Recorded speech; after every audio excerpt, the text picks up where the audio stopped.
ఓం నమో భగవతే శ్రీరమణాయ. 156వ లేఖ. 47వ సంవత్సరం అక్టోబర్ 30వ తారీఖు. తాను తురీయం. అన్నా, ఈ ఉదయం తమిళ భక్తులొకరు భగవాన్నుద్దేశించి, స్వామి, జీవేశ్వరులు వినా జగత్తు లేదంటారే, దాని భావమేమి అని అడిగారు. అవును, జగజ్జీవేశ్వరులు త్రిగుణాత్మకములు కదా అన్నారు భగవాన్. ఈశ్వరుడు త్రిగుణముల సమిష్టిలో చేర్చవలసిన వాడేనా అన్నారా భక్తులు. ఆహా, సమష్టి అయిన సత్వమే ఈశ్వరుడని, రజస్సు జీవుడని, తమస్సు జగత్తని అంటారు. శుద్ధ సత్వమే తాను అని సెలవిచ్చారు భగవాన్. అక్కడే ఒక బెంగాలీ యువకుడుండి, స్వామి, సమాధి కేవల నిర్వికల్పమని, సహజ నిర్వికల్పమని 2 విధాలుగా చెప్పారే, వీటి లక్షణమేమిటి అన్నాడు. భగవాన్ అనుగ్రహంతో చూచి, సహజంగానే ధ్యానం అలవరుచుకొని సమాధి సుఖం అనుభవించేవాడు తాను ఏ పనులు చేసినా ఆ సమాధి నుండి జారడు. ఏ సంకల్పం రాని, ఏది పోని తాను తానుగానే ఉంటాడు. దానినే సహజ నిర్వికల్పం అంటారు. కేవల నిర్వికల్పం అంటే వాసనావశమై విజృంభించే మనస్సును బలాత్కారంగా అణచి సమాధినిష్ఠుడు కావటం. ఆ విధంగా చేసేవారు కదలక మెదలక కొంతసేపుండి యథాప్రకారం బాహ్య స్ఫురణకు వస్తారు. వీటిని నాశము లయము అంటారు. నాశమునకు సహజ నిర్వికల్పమని, లయమునకు కేవల నిర్వికల్పమని పేర్లు. లయ సమాధి స్థితి ఎందున్న వారికి మనస్సు బహిర్గతమైనప్పుడు తిరిగి తిరిగి లాగి పెట్టుకోవలసి ఉంటుంది. మనస్సు నాశమైతే వేసిన విత్తనం వలె మొలకెత్తదు. అటువంటి వారు ఏది చేసినా నిమిత్త మాత్రమే, తమ స్థితి నుండి జారరు. జారటం, పట్టుకోవటం ఉన్నంతవరకు సాధకులే గాని సిద్ధులు కారు. సహజ నిర్వికల్పనిష్ఠులు నివాత దీపం వలె, నిస్తరంగ జలది వలె చలనరహితులై ఉంటారు. తాము వినా వేరొకటి వారి దృష్టికి గోచరించదు. అజ్ఞులక తాము వినా తదితరమే గోచరిస్తుంది. ఇదే భేదం అని సెలవిచ్చారు. 2 రోజుల క్రిందట రామకృష్ణ మఠం నుండి వచ్చిన కాషాయాంబరదారి ఒకరు, స్వామి, తురీయావస్థ అంటే ఏమి అన్నారు.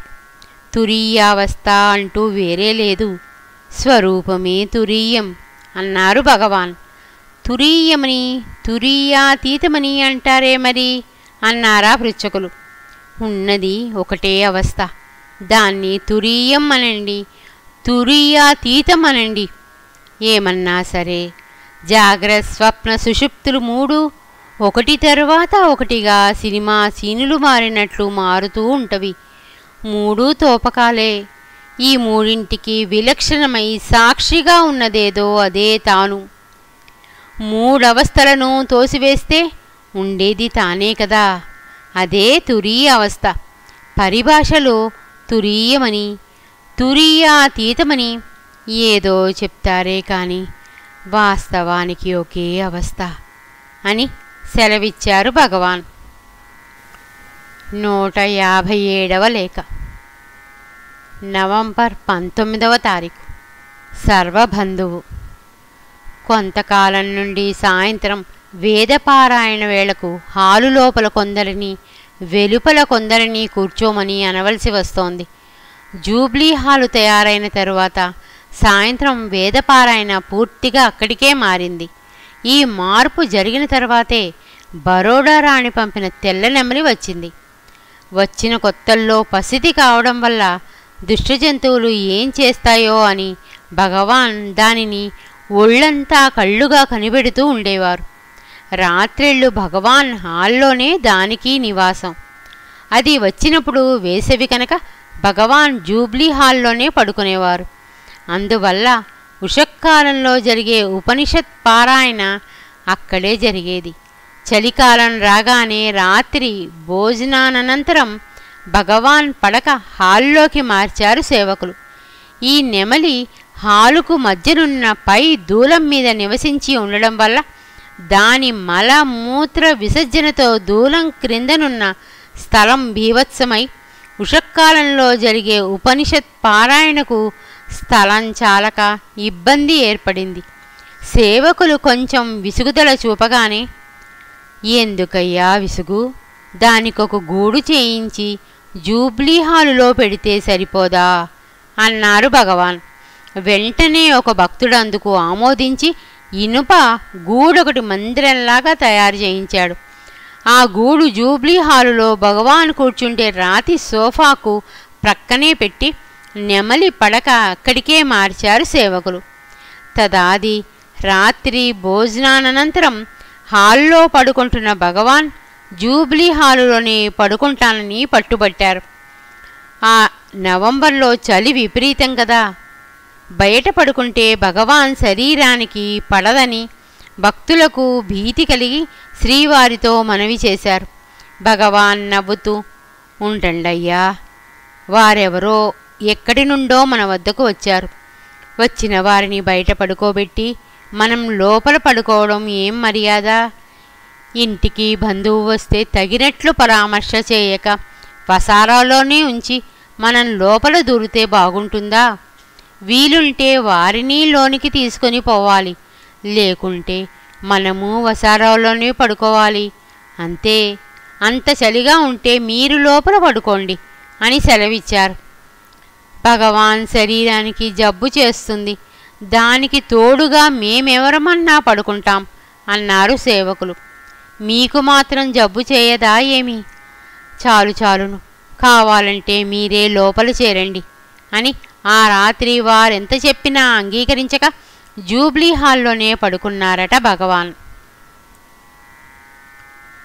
మరుదినం సాయంత్రం 4:30కు భగవాన్ బయటకు వెళ్ళగానే జూబ్లీ హాలులోనున్న భగవాన్ పడక హాల్లోకి మార్చి వేదపారాయణం అక్కడ ఏర్పాటు చేశాడు కృష్ణస్వామి. భగవాన్ తిరిగి వస్తూ ఆ ఏర్పాటు చూచి, ఇదిగో ఇవే చేష్టలు, వారిని ఖైదీ చేసినట్లు అక్కడ పడవేసి మనమంతా ఇక్కడ ఉండడమా? పైగా వేదపారాయణకు ఈ హాలు చాలకనే కదా అక్కడికి మార్చుకున్నాం. ఇంతట్లో ఈ హాలు పెరిగిందా ఏమి? మళ్ళీ కొందరిని లోపల ఉండనీయడం, కొందరిని బయటకు తరమటం మొదలా? ఎందుకిది? అక్కడే అన్నీ జరిపితే వారికి సందడి ఉంటుంది. వారికి అనగా నెమలికి. మనకు విశాలంగానూ ఉంటుంది. రేపటి నుండి అక్కడే ఉండేట్లు ఏర్పాటు చేయాలి. పడక ఇక్కడకు మార్చారంటే నేను కూర్చోను సుమా అని చాలా దూరం చెప్పి రాత్రి భోజనం తర్వాత జూబ్లీ హాలులోకే పడక మార్చుకొని దానికి తోడుగా ఉండిపోయారు. ఆ మల్నాడు సాయంత్రం కూడా బయటకు వెడుతూ నెమలి గూడు వైపు చూపి, నేను తిరిగి వచ్చేసరికి వేదపారాయణాదులకు ఇక్కడ ఏర్పాటు చేస్తే సరే, లేకుంటే ఈ తుండుగుడ్డ పరుచుకుని కూర్చుంటాను. ఆసనం అక్కడికి ఇక్కడికి మార్చేందుకు శ్రమగా ఉంటే పూర్తిగా రోజంతా ఇక్కడే ఉండిపోతాను. మీ ఇష్టం, నాకేం కావాలి, ఈ తుండుగుడ్డ చాలును అని సెలవిచ్చారు భగవాన్. భగవాన్ తిరిగి వచ్చే లోపల ఆసనం పాకలోకి వచ్చింది. ఆ వెంటనే ఆ పాకంతా పెంచడం, భగవాన్ పూర్తిగా అక్కడే ఉండిపోవడం జరిగింది. సన్నిధికి వచ్చిన సకల జీవరాశులను బంధుకోటిగా భావించి పరామర్శించడం భగవానునికే చెల్లుతుంది గాని మనకు సాధ్యమా? 158వ లేఖ. నవంబర్ 21వ తారీఖు. ఎరుక మరపు. ఈ మధ్యాహ్నం 3 గంటలకు తెల్లనెమలి భగవాన్ సన్నిధికి వచ్చి అందరి మధ్యన సంచరిస్తూ ఉంది. ఒక భక్తుడు దాని సాధు జీవనం గమనించి, దీనికి జన్మాంతర వాసన ఉన్నట్లుందే, కాకుంటే ఇందరి మధ్య ఇంత చొరవగా తిరుగుతుందా అన్నాడు. అందుకే ఇక్కడి వారంతా మాధవుడే ఇలా వచ్చాడని అంటారు అన్నారు భగవాన్. అయితే గత జన్మలో నేను ఫలానా అని దానికి తెలుస్తుందా అన్నాడా భక్తుడు. అదెలా తెలుస్తుంది? వాసనావశం వల్ల సంచరిస్తారే గాని గత జన్మలో ఫలానా జీవినని ఏ ఒక్కరికీ తెలియదు. అదే మరపు. ఆ మరపు ఉండడమే మేలైంది. ఈ ఒక్క జీవితంలోని తలుపులతోనే వేగలేకుండా ఉన్నామే. అవన్నీ తెలిస్తే భరించగలమా? గత జన్మల వృత్తాంతం తెలుసుకోవడం అంటే తన్ను తాను తెలుసుకోవడమే. ఆ ఎరుక కలిగితే ఈ జన్మ ఆ జన్మ అన్నీ తోపకాలేనని తెలుస్తుంది. అంతా సంకల్ప సృష్టేనాయే. వాసిష్ఠంలో ఈ సృష్టిని గురించి ఎన్ని రకాలుగా చెప్పారో చూడండి. గాది విష్ణువును నీ మాయాస్వరూపం చూడాలి అంటే ఎన్ని విధాలుగానో చూపించాడు. లవణ మహారాజు కదా అంతే. శుక్రుడి చరిత్ర ఇంకా వింత. సమాధిలో ఉన్నవాడు ఉన్నట్లే ఉండి శరీరం శిథిలమైనది తెలియకుండా ఎన్నో జన్మలెత్తి కడకొక బ్రాహ్మణుడై పుట్టి మేరుగిరిపై తపస్సు చేస్తుంటే తండ్రి అయిన భృగువు కాలుడు స్థూల శరీరంతోనే నడిచి వెళ్ళి ప్రబోధిస్తే ఆ శుక్రుడు వారిద్దరితో కలిసి వచ్చి ఆ శరీరంలో ఈ శరీరం చూచినట్లు యముని ఆజ్ఞ వల్ల తిరిగి మొదటి శరీరంలోనే ప్రవేశించినట్లు చెప్పారు. ఇంకా కొన్ని కథలలో ఒకరికి స్వప్నంగా తోచింది వేరొకరికి జాగ్రత్తగా తోచినట్లు చెప్పారు. ఇందులో ఏది యథార్థం అన్నారు భగవాన్. ఒకరికి స్వప్నంగా తోచిందే వేరొకరికి జాగ్రత్తలో యథార్థంగా ఎలా కనిపిస్తుంది అన్నాడా భక్తుడు. దానికేమీ, అది స్వప్నమే కదా. తెరమీది బొమ్మల వలె అన్నీ తోపకాలే. వాస్తవానికి తాను ఏదీ కాడు. ఈ కానీపోనీ బొమ్మలాటలో అప్పుడా బొమ్మ నేను, ఇప్పుడు ఈ బొమ్మ నాది అన్న ఎరుక కంటే మరపే మేలు అన్నారు భగవాన్. లౌకిక మర్యాదను అనుసరించి ఇది నాది అని అనవలసి వస్తుంది కదా అన్నాడా భక్తుడు. అవునండి, అనవలసి వస్తుంది. అన్నంత మాత్రాన అన్నీ నేననుకుని ఖేదమోదాలు చెందవలసిన పనే లేదే. బండిలో పోతూ బండి నేనని అనుకుంటామా? సూర్యుడున్నాడు. నీళ్లతో నిండిన చిన్న కుండలలోనూ పెద్ద నదులలోనూ అద్దంలోనూ అన్నింటిలోనూ ప్రతిబింబిస్తాడు. అంత మాత్రాన అవన్నీ తాననుకుంటాడా? అవి భిన్నమైనప్పుడు చింతిస్తాడా? మనకు అంతే. నేను శరీరం అనుకుంటేనే అన్ని బాధలును. శరీరం నేను కాదని తోసివేస్తే సూర్యుని వలె తనంతట తాను ప్రకాశిస్తూ సర్వత్రా నిండి ఉంటాడు అని సెలవిచ్చారు భగవాన్. అందుకు నేనెవడననే విచార మార్గమే ముఖ్య సాధనమని కదా భగవాన్ సెలవిస్తారు అన్నాడా భక్తుడు. అవును, అయితే అనధికారికి ఈ విచార మార్గం చెప్పరాదని వాసిష్ఠంలో రామునికి వశిష్ఠ విశ్వామిత్రులు బోధించారు. మరికొన్ని గ్రంథాలలో చాలా జన్మలలో సాధన చేయాలని, 12 ఏండ్లు గురుసేవ చేసి ఉపదేశం పొందాలని ఏదో చెప్పారు. ఎన్నో జన్మలంటే భీతి కలుగుతుందని మోక్షం పొందే ఉన్నావోయ్. పైన వచ్చే విషయాలే తోసివేయాలి, దానికే సాధన అని నేనంటాను. అయితే పై మాటలన్నీ పెద్దలు వృధాగా చెప్పలేదు. నీవే బ్రహ్మము, మోక్షం పొందే ఉన్నావు అని అంటే నేనే బ్రహ్మము కదా, మోక్షం పొందే ఉన్నాను కదా అని సాధన చేయక విచ్చలవిడిగా సంచరిస్తారని అధికారి కానివానికి అది చెప్పరాదన్నారు. అంతేకాని మరేమీ లేదు అని చిరునవ్వుతో చెప్పారు భగవాన్. నూతనాగత భక్తులొకరు అందుకొని విశ్వం దర్పణ దృశ్యమాన నగరీ తుల్యం నిజాంతర్గతం అన్న శ్లోకంలో శంకరులు సెలవిచ్చినది కూడా జగత్తు మిథ్య మాయ అనే దృష్టి సాధారణ జనులకే కాని జ్ఞానులకు కాదనే కదా అన్నాడు. అవును, జ్ఞాన దృష్టికి అంతా బ్రహ్మమయంగానే తోస్తుంది. అజ్ఞానిక ఏం చెప్పినా తెలియదు. అందువల్ల శాస్త్రాలన్నీ మధ్యములకేనండి అని సెలవిచ్చారు భగవాన్. 159వ లేఖ. నవంబర్ 25వ తారీఖు. విచార మార్గం. ఈ మధ్యాహ్నం ఒక భక్తుడు భగవాన్ని ఉద్దేశించి, స్వామి, జ్ఞానం పొందేందుకు నేనెవడను అనే విచారణయే సాధనమంటారా అని ప్రశ్నించాడు. భగవాన్ ప్రసన్నవదనంతో, ఒక్క విచారణయే కాదు, రూపమో నామమో యోగమో తపమో జపమో ఏ ఒకటి కానీ అవలంబించి పట్టుదలతో సాధన చేయగా అదే తానవుతాడు. అధికారి తారతమ్యాన్ని అనుసరించి ఒకటి కన్నా ఒకటి మేలని అంతరాలుగా చెప్పారు. తిరువన్నామలకు కొందరు చాలా దూరంగా ఉంటారు, కొందరు దగ్గరగా ఉంటారు, కొందరు ఊళ్ళో ఉంటారు, కొందరు హాలులోకే వస్తారు. హాలులో అడుగుపెట్టిన వారికి అరుగో మహర్షి అంటే చాలును. తక్కిన వారికి ఆ రైలెక్కి ఆ మార్గంగా పోయి అక్కడ మారాలని, ఆ రైలెక్కి అక్కడ దిగితే చాలని, ఇదిగో ఈ దోవన పోయి ఈ మలుపు తిరగండని చెప్పవలసి వస్తుంది. అదేవిధంగా అధికారిని అనుసరించి సాధనలు చెప్పారు.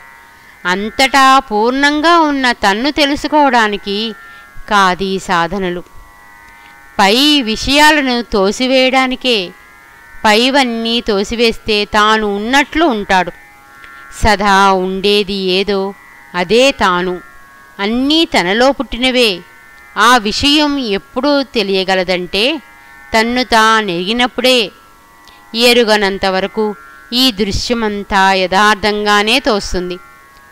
ఒకడు ఈ హాలులో పడుకుని నిద్రపోతాడనుకో, ఆ నిద్రలో ఎక్కడికో పోయి దారి తప్పి ఆ ఊరు ఈ ఊరు కొండలు గుట్టలు తెగ తిరిగి ఎన్నాళ్ళో తిండి లేక నీళ్లు లేక మలమల మాడుతూ కష్టపడి ఎవరెవరినో మార్గమడిగి తెలుసుకొని ఈ ఊరు చేరి ఈ హాలులో అడుగుపెట్టినట్లు తోచి అమ్మయ్యా అని ఉలిక్కిపడి లేస్తాడు. ఈ కథంతా ఒక్క క్షణంలోనే. లేచిన తరువాత కదా తానెక్కడికి పోలేదని తెలిసేది. ఇది అంతే. జ్ఞాననేత్రం తెరిచినప్పుడు తానుగానే ఉన్నానని తెలుస్తుంది అని సెలవిచ్చారు. అన్ని సాధనలు విచార మార్గంలో అణిగినవేనని అంటారే, నిజమేనా అన్నాడా పృచ్ఛకుడు. అవును, నేనెవడననే విచారణయే వేదాంత బోధలన్నిటికీ మొదలు చివరాను. సాధన చతుశ్చయ సంపత్తి గలవాడే వేదాంత విచారణకు అధికారి అని అంటారు. ఆ నాలుగింటిలో మొదటిదే ఆత్మానాత్మ వివేకం. ఆత్మ నిత్యం, జగత్తు మిథ్య అని తెలుసుకోవడమేనని దాని తాత్పర్యం. తెలుసుకోవడం ఎలా అంటే నేనెవరు, నా ఆత్మస్వరూపమేమి అని విచారించడమే. ఇది ముందే చెప్తారు కానీ అది నచ్చదు. ఏవేవో సాధనలు చేసి కడపట కానీ దానిని అనుసరించరు. ఏబీసీడీలు చిన్నప్పుడే నేర్పారు కదా. బిఏ ఎంఏలైనా ఆ ఏబీసీడీలలోనే ఇమిడున్నవే. ఆ పెద్ద చదువులు ఎందుకంటే నచ్చుతుందా? అంతా చదివి విమర్శిస్తే కదా అన్నీ ఏబీసీడీలేనని తేలేది. అన్ని శాస్త్రాలు అకారాది అక్షరాల్లో అనగలేదా? అలాగని శాస్త్రాలు వల్లెవేసిన తరువాత కదా తేలేది. అలాగే ఒక్కొక్కటిను. ఎన్నో నదులున్నవి. కొన్ని సూటిగాను, కొన్ని వంకర టింకరగాను అక్కడక్కడ ప్రవహించి కడపట కడలిలో కలిసినట్లే అన్ని మార్గాలు విచార మార్గంలో అణుగుతవి. అన్ని భాషలు మౌనంలో అణిగినట్లే. మౌనం అంటే ఎడతెగని భాష అన్నమాట. అంటే శూన్యంగా ఉండడం కాదు, తానుగానే భాషిస్తుంది. అంతా తనలోనే ఉన్నట్లు తోస్తుంది.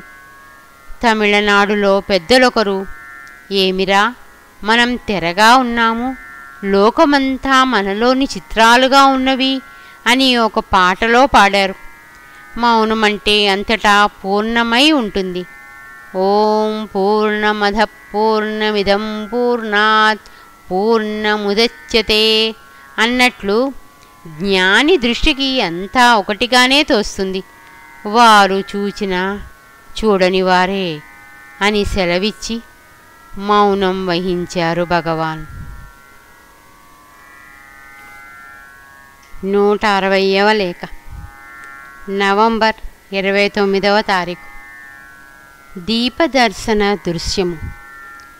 అరుణాచల శిఖరం మీద జ్యోతి కనిపించగానే భగవాన్ సన్నిధిలో అఖండ దీపం వెలిగించడం, ప్రసాదాలు పంచిపెట్టి అక్షర మణమాల మొదలైనవి పాడడం ఇత్యాదులన్నీ చూడదగినవి. అందులో ఈ సంవత్సరం వాన లేనందువల్ల ఉత్సవం చాలా మనోహరంగా జరిగింది. దీపదర్శనానికి ముందు భగవాన్ సన్నిధిలో జరిగే విషయాలన్నీ లోగడ రాసే ఉన్నాను. దీపదర్శన దృశ్యమును గూర్చి ఇప్పుడు రాస్తాను. 1947వ సంవత్సరం నవంబర్ 27వ తేదీన సాయంత్రం 3 గంటల నుండే భక్తులు ఉత్సవానికి సన్నాహం చేయడం ఆరంభించారు. జూబ్లీ హాలులో చిత్ర విచిత్రపు రంగవల్లులు తీర్చి మామిడి తోరణాలు కట్టారు. వేకువ నుండి ప్రదక్షిణానికి వెళ్లే పై జనమంతా దీపదర్శనార్థం మధ్యాహ్నం 12 గంటలకే అరుణాచలేశ్వర ఆలయానికి వెళ్ళడం, రమణ భక్తులు మాత్రమే ఇక్కడ ఉండడం మామూలు. అందువల్ల ఒత్తిడి ఉండదు.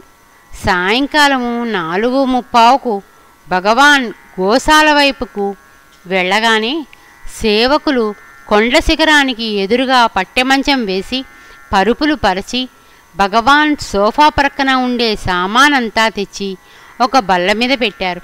మంచానికి ఎదురుగా ఎత్తైన కుర్చీపీట మీద పెద్ద ఇనుప బాణలి పెట్టి నెయ్యి పోసి పెద్ద వత్తి వేశారు. దాని చుట్టూ పూలమాలలతో అలంకరించారు.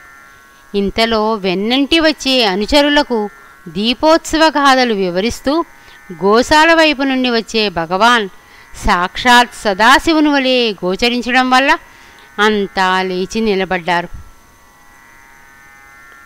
భగవాన్ వచ్చి ఆసీనులైన తర్వాత నమస్కరించి ఎడమ ప్రక్కన స్త్రీలు, కుడి ప్రక్కన పురుషులుగా కొండవైపున ఉన్న మెట్ల వరకు తీర్చి కూర్చున్నారు.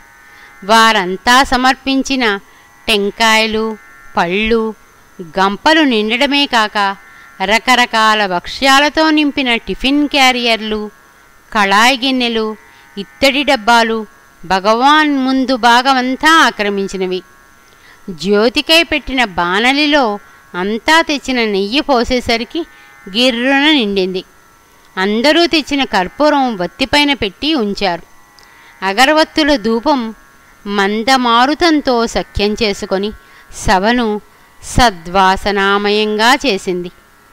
భగవాన్ భక్తులందరినీ కారుణ్య దృష్టితో చూచి సమీపస్థులకు గిరిశిఖరం మీద దీపం వెలిగించే ప్రదేశం చూపుతూ దీపదర్శనతత్వం వివరించారు.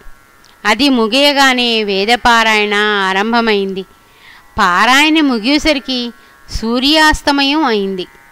వెంటనే జూబ్లీ హాల్ చుట్టూ పెట్టిన మట్టి ప్రమిదలలోని దీపాలన్నీ వెలిగించారు. పాకకు తోరణం వలె కట్టబడ్డ విద్యుత్ దీపాలకు స్విచ్ నొక్కటం వల్ల అవన్నీ దివ్యజ్యోతుల వలె ప్రకాశింపసాగినవి. కర్మణ చెప్పకుండా అఖండ జ్యోతి దర్శనార్థం అంతా ఎదురు చూస్తూ కూర్చున్నారు. సేవకులు దూరదర్శన యంత్రం తెచ్చి భగవాన్ చేతికిస్తే భగవాన్ ఆ యంత్రం కంటి దగ్గర పెట్టుకుని అరుణాచల శిఖరం వైపు చూడసాగారు. శ్రీవారి దృష్టి అరుణగిరి శిఖరం మీద నిలిస్తే మా దృష్టి వారి వదల మండలమందే నిలిచిపోయింది. మాకు అరుణగిరి వైపు చూడవలసిన అవసరం లేదు. ఏమంటే అక్కడ దృశ్యం ఇక్కడ ప్రతిబింబితమే కదా. ఉన్నట్లుండి టప్ టప్ మనే గుండ్ల శబ్దంతో పాటు అరుణాచల శిఖరం మీద జ్యోతి కనిపించింది. వెంటనే భగవాన్ సన్నిధిలో అఖండ దీపం వెలిగించారు. బ్రాహ్మణ సమూహం లేచి న కర్మణ న వ్రజయాధనేన అంటూ వేదమంత్రం చదివి కర్పూర నీరాజనమిచ్చిన తరువాత భక్తులంతా ప్రణామం చేసి విభూది కుంకుమను గ్రహించి కూర్చున్నారు. అందరూ తెచ్చిన భక్ష్యాలలోనూ పళ్ళల్లోనూ భగవాన్ కొంచెం కొంచెంగా గ్రహించిన తరువాత ప్రసాదాలు అందరికీ పంచిపెట్టబడ్డవి. ఆ వెంటనే కొందరు భక్తులు 2 జట్లుగా ఏర్పడి అక్షర మణమాల చరణాలు పాడుతూ ఉంటే ఆనందోద్రేకంతో భక్తులంతా అరుణాచల శివ అరుణాచల శివ అంటూ పల్లవి పాడసాగారు. అది ముగియగానే కరుణాపూర్ణ సుధాబ్దే అంటూ పంచరత్న శ్లోకాలు తమిళ వృత్తాలు పాడారు. భగవాను బాలీసును ఆనుకుని చెక్కిట చెయ్యి పెట్టుకుని భక్తులు పాడే ఆ పాటలు వింటూ అరుణగిరి శిఖరం దృష్టిని నిలిపి అచలాకృతి వహించారు. ఆత్మజ్యోతి ప్రకాశం వెల్లి విరిసిందా అన్నట్లు గంభీర మౌన ముద్రాంకితమైన శ్రీవారి వదనమండలము కోటి సూర్య ప్రభలతో విరాజిల్లజొచ్చింది. ఆ వదన భాస్కరుని కాంతిని అర్థించే నిమిత్తం వచ్చాడా అన్నట్లు పూర్వదిక్కున పూర్ణచంద్రుడు ఉదయించాడు. నేను అక్కడి బాదం చెట్టుని ఆనుకుని తూర్పు ముఖంగా కూర్చున్నాను. నా దృష్టి ఎడమ ప్రక్కకు తిప్పితే అరుణాచల శిఖర దీపదర్శనం, ఎదురుగా త్రిప్పితే షోడశ కళా పరిపూర్ణ సుధాకర బింబము, కుడి ప్రక్కకు తిప్పితే కోటి సూర్య ప్రభాభాసితమైన భగవానుని దివ్య ముఖమండలము. ఆహా, ఎంత భాగ్యం! ఏకకాలంలో త్రివిధమైన జ్యోతిర్దర్శనం లభించింది కదా అనుకుంటూ మైమరచి భగవాన్ వైపు చూస్తూ కూర్చున్నాను. ఏదో ఒక అనిర్వచనీయమైన ఆనందానుభూతిలో మగ్నమైంది నా మనస్సు. కళ్ళు మూతలు పడ్డవి. భోజనశాలలో టంగున గంట మ్రోగడం వల్ల కండ్లు తెరిచాను. భగవాన్ నా వంక పరకాయించి చూస్తున్నారు. ఆ దృష్టి తేజోమూలం కావడం వల్ల ఎదురు చూడలేక నా తల వాలిపోయింది. భగవాన్ నవ్వుతూ భోజనశాలలో ప్రవేశించారు. భక్తులు వారిని అనుగమించారు. భోజనానంతరం శ్రీవారిని సెలవడిగి మేమంతా గిరి ప్రదక్షిణానికి బయలుదేరాం. ఆ సందర్భం అంతా తరువాత రాస్తాను. ఉంటానన్నా. ఇట్లు నీ సోదరి.